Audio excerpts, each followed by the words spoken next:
Hello,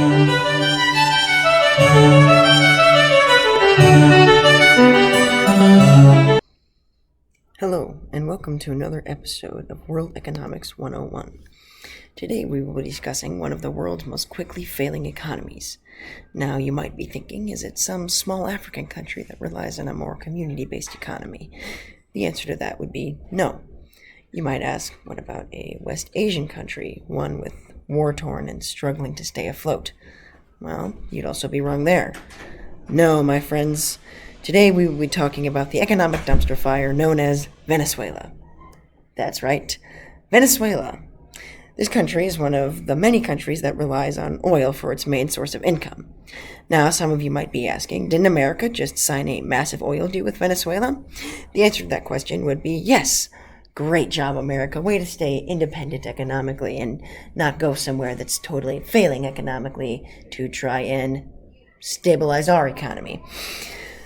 Sorry about that. Now that that's out of the way, let's talk more about the economic structure of Venezuela. Venezuela, for the most part, has attempted to privatize a majority of their endeavors in regarding to their capturing and use of oil. This attempt has sadly failed and led to a severe, crippling blow to the country's economy.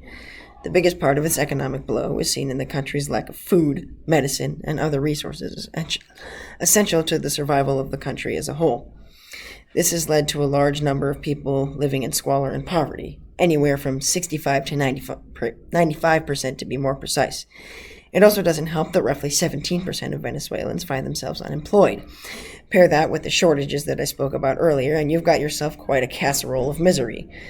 Out of this terrible situation, the Venezuelan president, Nicolas Maduro, has taken the opportunity to try and push a new type of economy in Venezuela. He's decided to criticize the fundamentals of capitalism and try to convince the people that the country is failing because of the private sector and that the problems of the citizens have been brought upon by the private sector, not bad government policy, poor decision-making, or anything else like that. Nope, all the private sector's fault.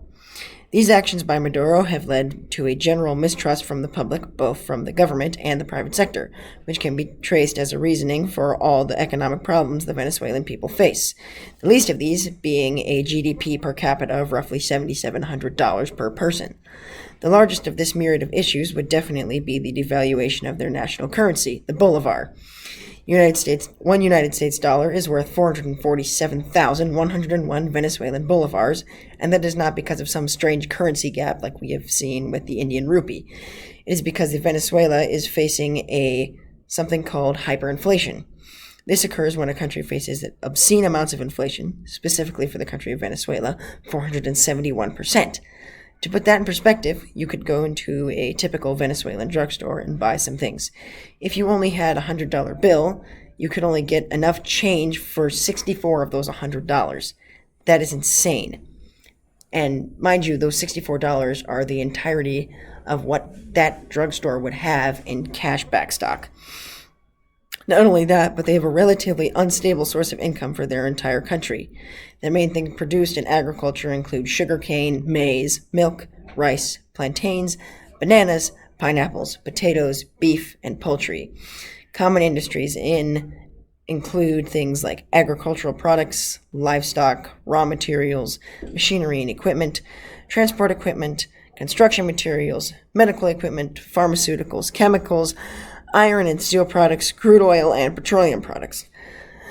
Some other problems the country is facing as a whole include shortages in both workers and work. Strange paradigm, I understand, and also a -8% economic growth rate and a general poverty and low standard of living. I hope you've enjoyed our tour of the Venezuelan economy, and I hope you come back to see us again.